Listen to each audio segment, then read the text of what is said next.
Et on s'est dit, le plus simple, c'est de faire comme on fait d'habitude, c'est-à-dire de repasser par la matrice des 5 éléments. Ouais. Et toujours, on commence par l'eau. L'eau, c'est vraiment le sang, c'est la graine qui est en devenir. Hein. C'est vraiment ce truc-là qu'on vient nourrir pendant l'hiver.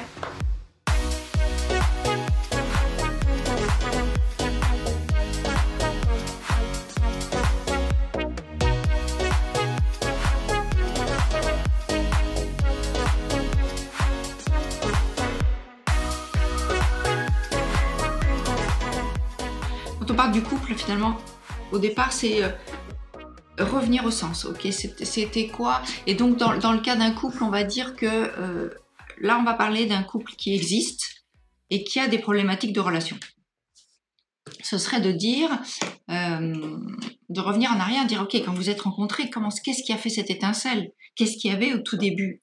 Repartir sur l'origine du couple. Et qu'est-ce qui a fait que la fusion s'est faite? Toujours revenir en arrière. Donc ça, ce serait pour l'eau. Et du coup, ça va donner du sens. Finalement, c'est ça le sens du couple. C'est cette petite graine, entre guillemets, qui a été plantée au tout début. Ouais. Et moi, j'irais plus loin dans le sens du couple, si je peux me permettre de rajouter un truc. Okay. C'est, non seulement il y a, comme tu dis, le sens, donner la graine, et c'est donner du sens aussi par la suite. Ouais. C'est redonner du sens et trouver... une quête, parce qu'une quête, ça serait c'est un peu trop fort. Mais c'est de trouver, moi j'aime bien. Martin, quand il dit on s'associe pour des valeurs, on se dissocie pour des valeurs, je trouve ça très juste. Donc en fait, le sens, c'est de réunir les valeurs qui nous rassemblent, qui nous ressemblent aussi, qui nous rassemblent et déterminer justement avec ça le sens que vous allez donner à votre relation. Ouais. Et quand on parle de sens pour la relation, on parle pas de sens pour l'un et pour l'autre, on parle de sens pour, alors je sais que vous aimez pas quand je fais ça, mais pour le truc qui est au milieu là, le petit truc, mets ton doigt, c'est pas... Voilà. C'est bizarre, c'est bizarre. La en fait, relation. Si vous prenez, voilà, c'est ça, la relation. C'est ce qui est au milieu, finalement. C'est là où vous vous rejoignez tous les deux. Voilà, c'est ce que j'ai assuré au centre. Vous voyez, il y a lui, il y a elle, et au milieu, l'intersection, ça donne la relation. Et donc, c'est le sens que vous voulez donner à cette relation-là, à cette troisième personne que l'on crée quand on est en couple. Carole Thomas, le couple, ça fonctionne quand on peut être soi-même, même à deux, surtout à deux. Oui, d'accord. Et Carole, t'as parlé aussi de la communication, mais c'est tombé un peu comme j'ai pas suivi la communication. À quel moment tu l'as dit et pourquoi tu l'as dit, si tu pouvais préciser. Ok. Alors, je suis d'accord avec toi, Carole, mais pas que. Ça suffit pas d'être soi-même. Ça ne suffit pas d'être soi-même. Il y a besoin de comprendre l'autre. Et c'est réciproque, je parle des deux. Il y a besoin de comprendre l'autre, il y a besoin d'être à l'écoute de l'autre, il y a besoin d'être à l'écoute de soi, il y a besoin d'être à l'écoute de la relation, cette troisième personne qu'on a créée, on a besoin de l'écouter aussi. Et du coup, la conséquence, ça sera qu'effectivement, on sera soi-même. Et que, évidemment, c'est hyper important d'être soi-même. Moi, je sais que quand j'ai rencontré JP, je crois que c'est la première personne avec qui je peux être totalement moi-même. Dans la connerie, dans tout, quoi. Dans le sérieux, dans la connerie. Et comme ça, Nathalie, c'est mieux? Non, mais dis donc. Voilà. Écoute pas ce que je dis. Si. T'en fous. En même temps, ce que je dis, vous voyez, dans le couple. Ça, c'est Calimero. Voilà, ça, c'est Calimero. Vous voyez, ça, par exemple. Moi, je dis. C'est Calimero. Important d'avoir les mêmes centres d'intérêt. Ottilia, oui et non. Oui et non. Je modulerais ça en disant important d'avoir des centres d'intérêt communs. Ouais. Pas les mêmes. Ouais. C'est pas possible. À un moment donné, il va y avoir sclérose.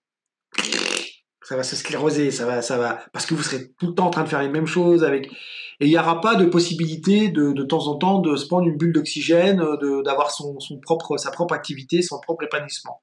Rappelez-vous que 1 plus 1 égale 3. 1 plus 1 égale 3. Une personne plus une personne crée une troisième personne. 1 plus 1 égale 3. Et donc, il y a besoin de réfléchir en tant que relation. Il y a besoin de réfléchir en tant que participant de la relation. Et donc, toi, là, tu ne penserais que la relation. Les mêmes centres d'intérêt. Or, tu dois aussi penser à toi et il doit penser à lui. Donc là, on a parlé de l'eau, du Ouais. sens, de l'élément eau. Et donc, ce qui est important, c'est que dès que ça déconne, c'est bien de revenir à l'eau, à finalement le sens. Et j'aime beaucoup ce que tu dis tout à l'heure sur on s'associe pour des valeurs, mais on se dissocie pour des valeurs. Oui. C'est-à-dire que vous allez vous aimer pour quelque chose, et potentiellement cette chose-là, au bout d'un moment, c'est ça qui va vous séparer. Donc, c'est important de revenir toujours à l'origine. Alors Florence, je vais te dire une chose une bonne fois pour toutes. Si tu cherches à être vu comme tu es, alors sois qui tu es pleinement tout le temps. Et forcément, par définition, les gens qui seront en face de toi te verront tel que tu es. Si les gens ne te voient pas tel que tu es aujourd'hui, c'est que tu ne te montres pas tel que tu es. Il y a un truc qu'il faut comprendre dans la relation. L'autre, il n'est pas là pour essayer de deviner ce que vous voulez. C'est déjà suffisamment compliqué de communiquer quand les deux y mettent de la bonne volonté. Mais s'il y en a un qui attend que l'autre devine, comprenne, sans rien dire et sans rien donner, en espérant qu'il va tout trouver tout seul, j'appuie sur le buzzer là, il est là. C'est mort. Une toxine de la relation, c'est ce que je vois défiler. Des affirmations génériques. C'est ce que j'appelle des lieux communs. C'est de ces phrases-là dont je parlais en fait tout à l'heure. C'est on fait ci, ça, on fait pas ça bien, on fait ci. Non. En fait, il n'y a pas de règles.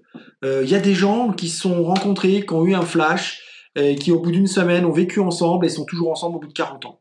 Il y a des gens qui ont fait ça et ils sont séparés au bout de 2 mois. Il y a des gens qui ont pris leur temps, machin, et qui ont fait toute leur vie ensemble, puis il y en a qui ont pris leur temps, machin, et puis qui ont divorcé au bout d'un an.